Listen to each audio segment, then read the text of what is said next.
guys, we are here again. We're gonna go over there. Road trip muna tayo bago kumain para talagang gutom na gutom.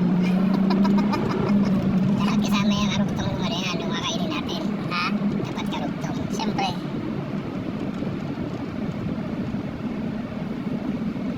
Alright. Here's the Lulu hypermarket. We can purchase anything there. Anything and everything. If you have money, no problem.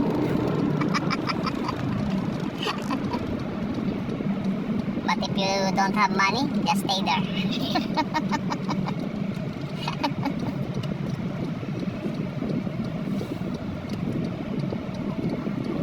Alright, it's a little busier, and you can see in our front the Doha Turks. Aspire Park. It's one of the highest building here in Qatar. It's one of the building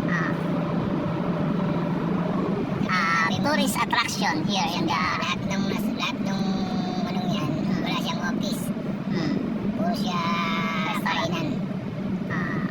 As my colleague said, it's not an office, it's all restaurant in there.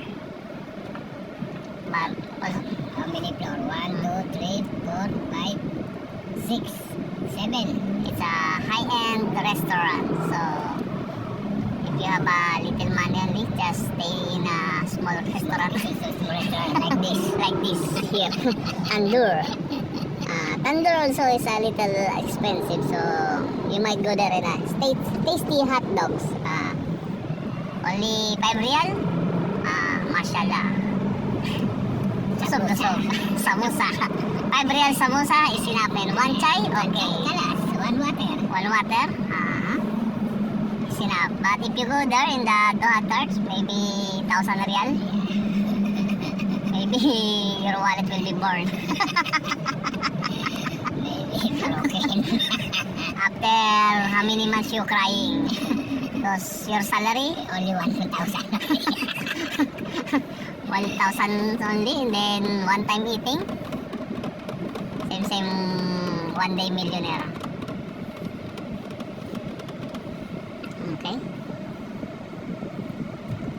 It's a green signal now. We gonna turn over there. Turn right here. And the problem is parking. The parking area. But I have one parking here. Maybe we can park. Okay.